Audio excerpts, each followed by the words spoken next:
Há décadas, há discussões acaloradas a respeito do começo da vida.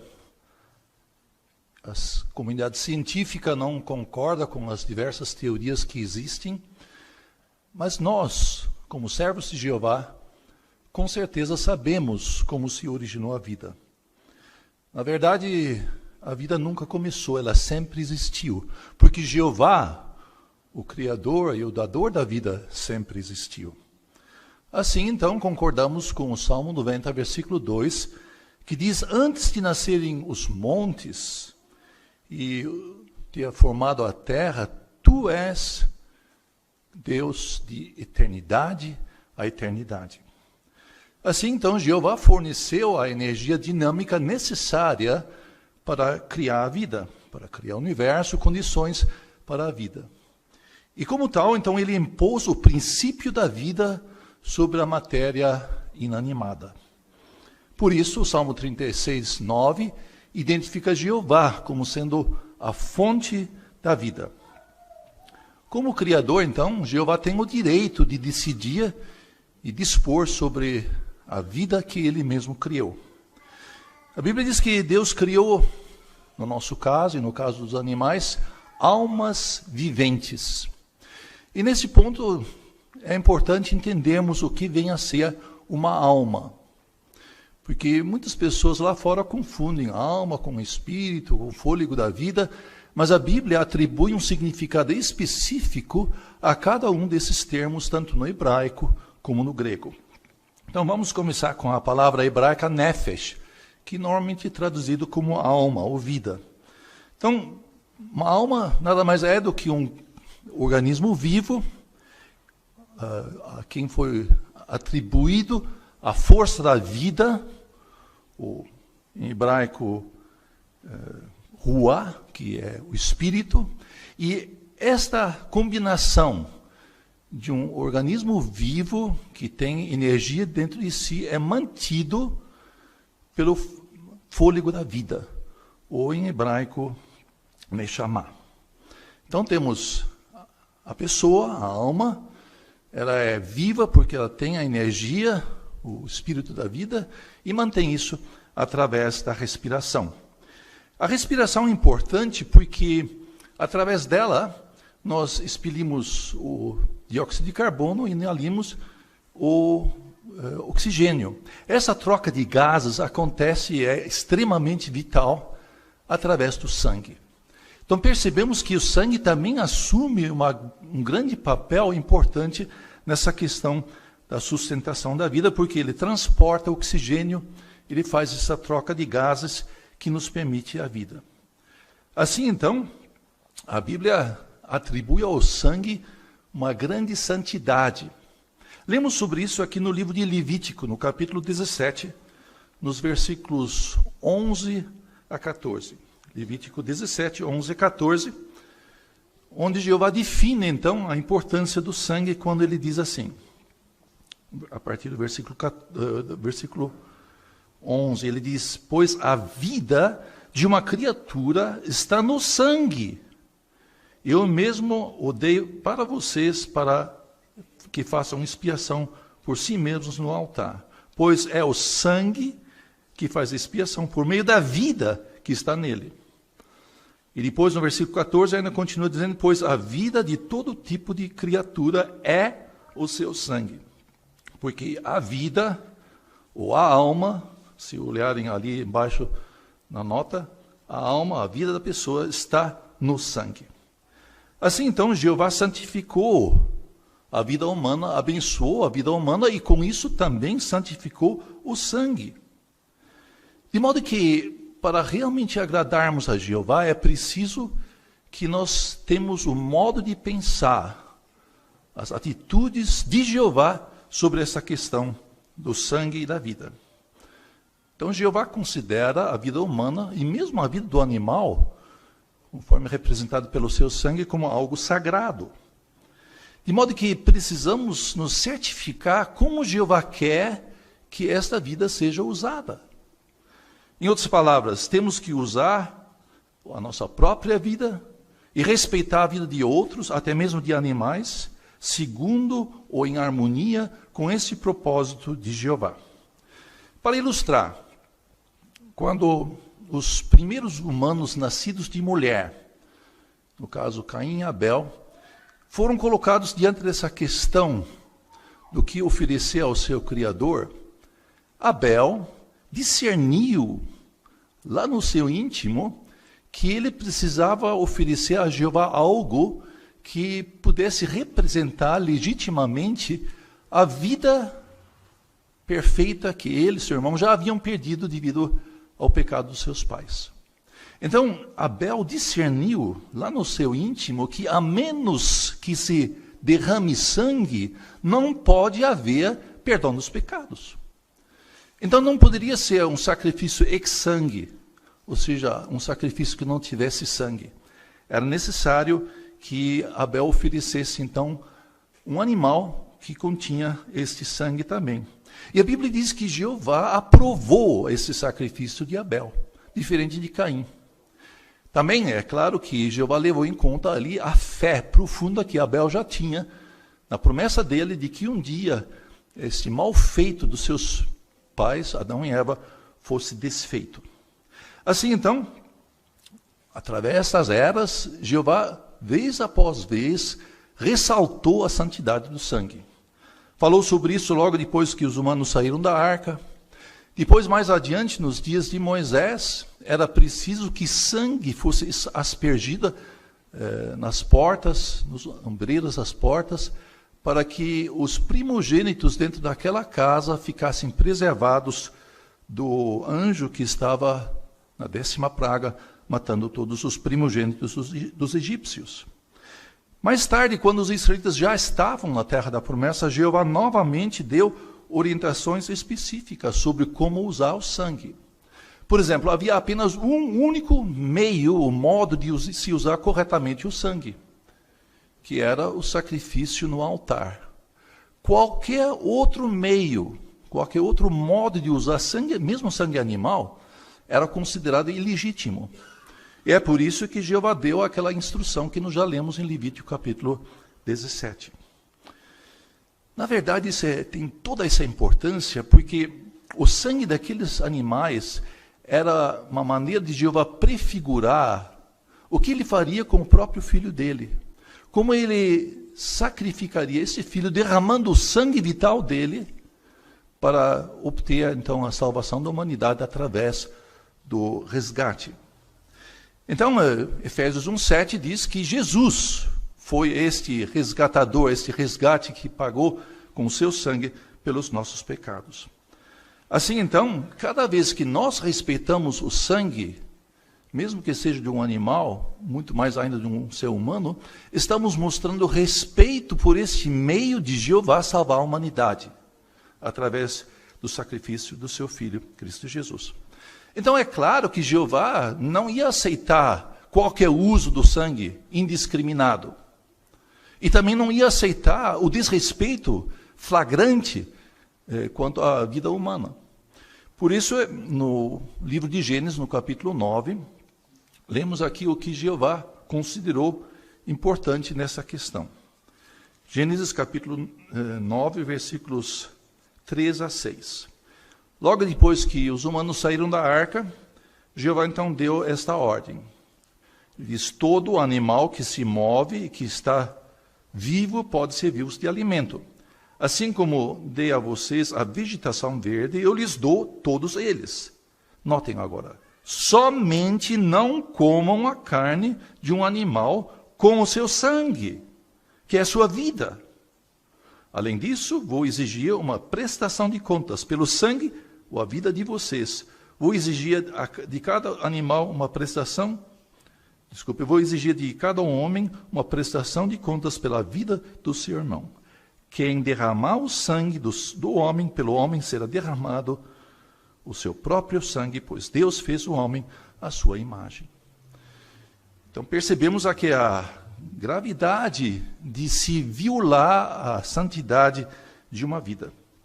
Por exemplo, no antigo Israel, poderia acontecer que alguém inadvertidamente ou não voluntariamente matasse alguém num acidente.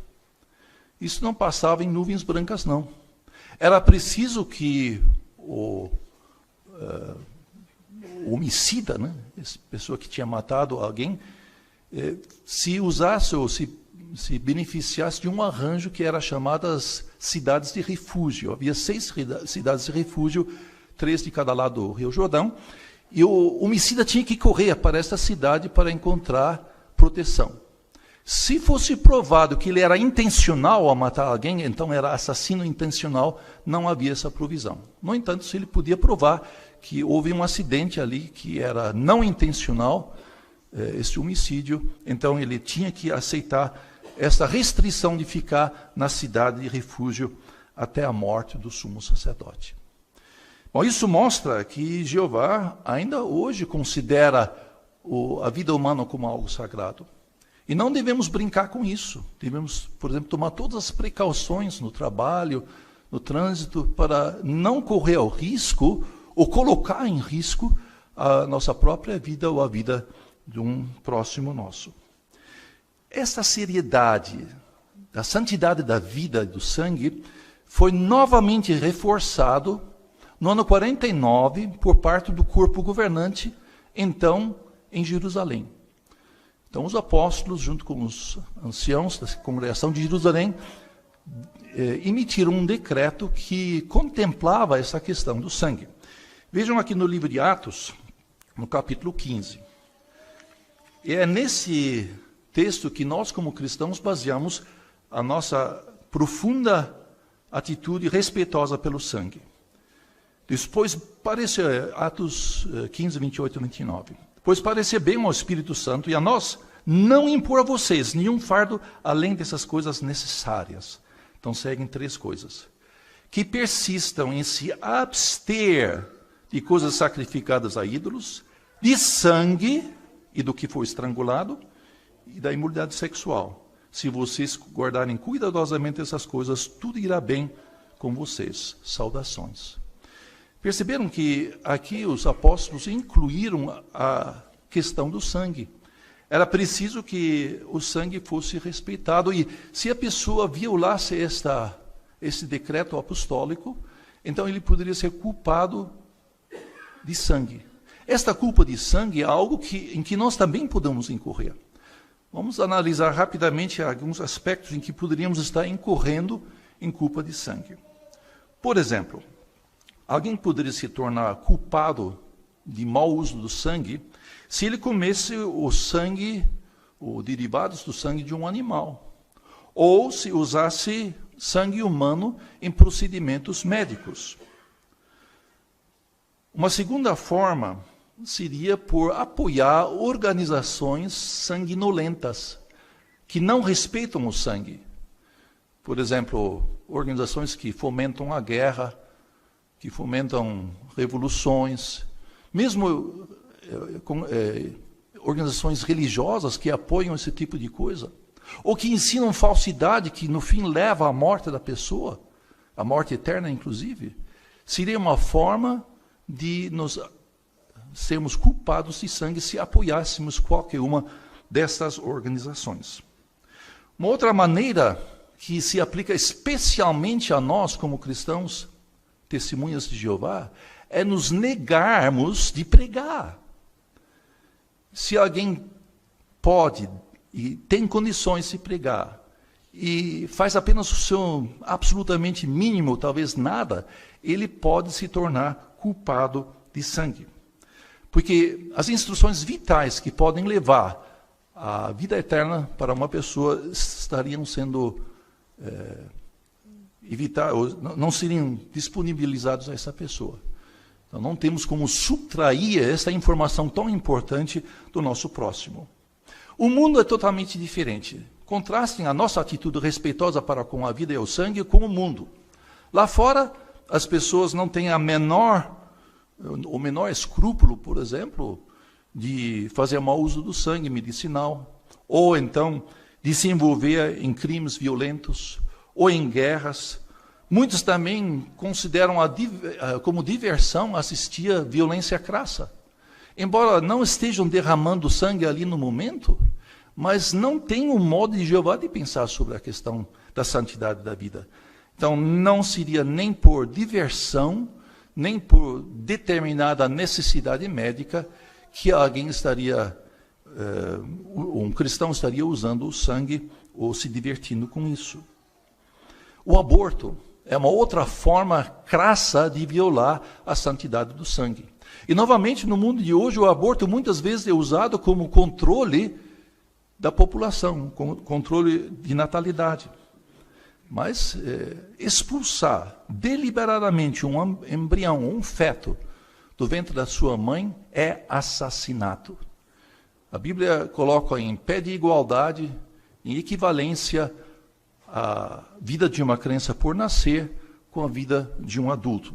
Então, o aborto é uma forma de assassinato e desrespeito para com a vida humana. Então, como é que nós vamos desenvolver o conceito de Jeová sobre essa questão? O primeiro ponto, irmãos, é que precisamos nos lembrar o objetivo da nossa vida. Quando entendemos bem o objetivo da nossa vida, usamos a nossa vida em harmonia com esse objetivo que Jeová nos deu, então já estamos a 50% do caminho andado para mostrar respeito pela vida. A Bíblia diz que Jeová nos fez a sua imagem. Então, isso significa que nós temos os atributos que Jeová tem. E por isso, então, temos meios de estimar e adorar ao nosso Criador. Então, usando a nossa espiritualidade, essa capacidade inata de entender coisas espirituais e ansiar por coisas espirituais, é uma forma em que estamos direcionando corretamente a nossa vida com esse objetivo em mente. Uma segunda coisa que podemos fazer é obter conhecimento profundo de como Jeová pensa sobre o assunto. E depois obedecer às suas ordens. E daí, então, não viver mais para nós mesmos. O apóstolo Paulo estava muito ciente, muito consciente desse fato que ele não poderia viver mais para si mesmo. Vejam o que ele disse aqui na sua carta aos Coríntios, no capítulo 5, no versículo 15. Falando aqui de Jesus, o modo exemplar como Jesus usou a sua vida, Paulo comenta assim, no versículo 15, ele, Jesus, morreu por todos, para que os que vivem, notem agora, não vivessem mais para si mesmos, mas para aquele que morreu por eles e foi levantado. Então, o que Paulo destaca aqui é uma maneira, um modo de vida abnegado. O cristão tem uma maneira de viver abnegado, não dando prioridade à sua própria vontade, seus próprios desejos, mas se sujeitando ao modo como Jeová projetou o objetivo da vida. Então devemos rejeitar os desejos da carne, devemos nos preocupar em usar ao máximo o nosso tempo para a pregação das boas novas. Com isso, então, começamos a ter o conceito de Jeová sobre a santidade da vida do sangue. Por exemplo, a Bíblia diz que Jeová não quer que ninguém seja destruído, mas que todos atinjam ou obtenham a vida eterna. Isso não é simplesmente no conceito cristão. Quando Jeová estava prestes a destruir a nação de Israel pela sua maldade e levá-los ao cativo babilônico por algum tempo, Ezequiel foi instruído de avisar os seus conterrâneos. E notem o que Jeová disse aqui em Ezequiel, no capítulo 3, nos versículos 18 a 19. Ele chama Ezequiel aqui filho do homem. E se dirigindo a Ezequiel, no versículo 17, os irmãos podem ver que a Bíblia diz que Jeová o designou como vigia sobre a nação de Israel. Daí no versículo 19, vem agora, no versículo 18, já vem agora a ideia da responsabilidade. Ele diz, se eu disser, aquele que é mau, você certamente morrerá, mas você não o avisar, se não falar com ele, que é mau, a fim de avisá-lo para que ele abandone seu mau proceder e continue vivo, ele morrerá por causa do erro dele, por ser alguém mau. Mas o sangue dele exigirei de você.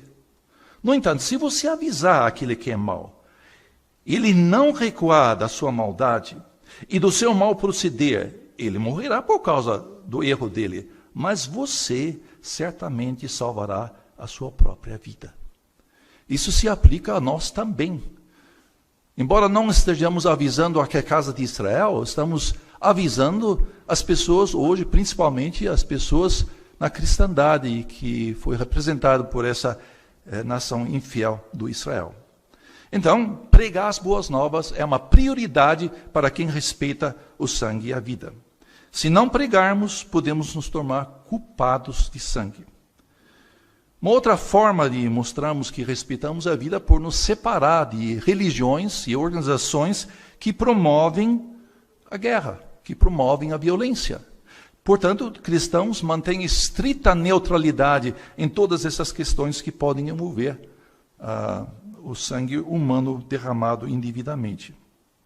Também, conforme já mencionamos, é errado comer sangue, seja de animal ou algumas derivadas do sangue, seja do animal ou humano, para fins próprios. É mau uso do sangue.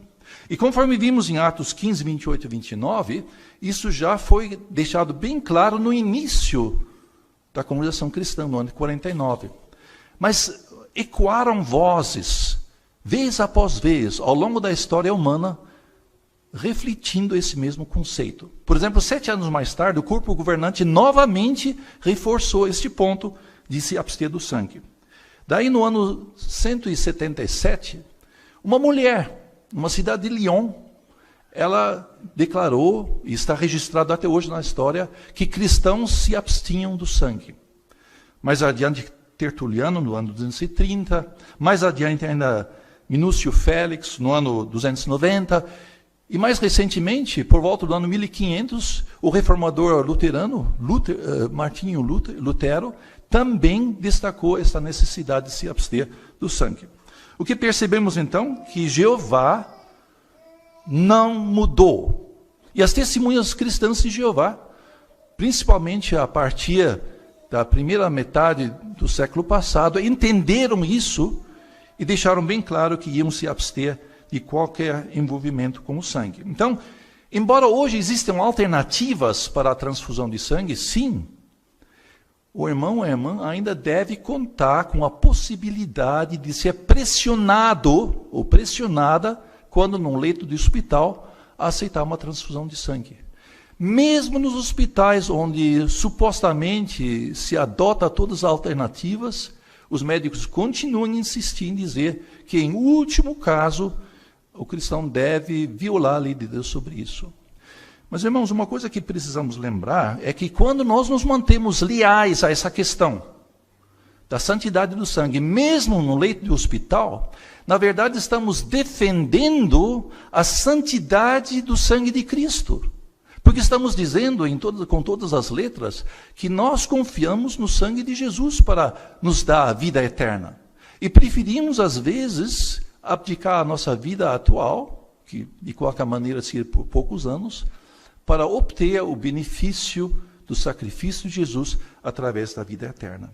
Então, todo cristão deve estar prevenido quanto a isso. Deve ter o seu cartão, que é chamado Diretrizes Antecipadas e Procuração para Tratamento de Saúde, preenchido em dia. Só para não termos dúvida que estamos falando, é esse documento aqui. Então, pergunte-se, será que o meu documento está corretamente preenchido? Ele está sendo atualizado frequentemente para que realmente reflita o meu modo de pensar sobre essa questão, inclusive de algumas alternativas que são uma questão de consciência? Uma outra forma em que mostramos que respeitamos o sangue e a santidade da vida é por evitarmos riscos. Por exemplo, hoje todos nós viemos de carro para este local e estava chovendo. Então, um cristão consciencioso, ele dirige o seu veículo de tal modo que não ponha em risco nem a sua própria vida, nem a vida de outros. Então, evitamos riscos no trânsito, evitamos riscos de acidente de trabalho. Mesmo trabalhando aqui no Salão do Reino, devemos fazer de tudo para evitar riscos de queda ou de alguém se machucar, até mesmo morrer. O que dizer de esportes? Alguns esportes são bem violentos, aqueles esportes bem causam muita emoção, né? Será que cristão deve se envolver nesse tipo de esporte radical, como é chamado? Bem, é a consciência de cada um. Mas certamente, alguém que tem privilégio na congregação e se envolver nesse tipo de risco pode estar sendo questionado quanto ao seu privilégio de servir na congregação. Então é pelo nosso modo de vida, nosso proceder, que mostramos se concordamos com Jeová sobre essa questão do sangue e da vida. Devemos levar uma vida em harmonia com isso. E conforme vimos, viver em harmonia com esse profundo respeito pela vida e pelo sangue, nos faz colocar a adoração de Jeová em primeiro lugar, porque este é o objetivo verdadeiro da vida. Servir a Jeová e servir aos nossos irmãos e ao nosso próximo. Usando a nossa vida, então, para isso, certamente estamos mostrando que queremos ter o conceito de Jeová sobre o assunto. Uma outra questão importante é imitarmos Jesus. Jesus certamente foi o maior exemplo em respeitar a vida e a santidade dela. Ele mesmo mostrou isso por até mesmo ressuscitar pessoas, lhes devolver a vida. E quando o apóstolo Pedro usa Jesus como exemplo, ele diz que nós devemos ter a mesma disposição mental que havia em Jesus. Ele depois continua dizendo que deveríamos estar desistindo do pecado, viver o resto da nossa vida para fazer não o desejo de homens, mas a vontade e o desejo de Jeová.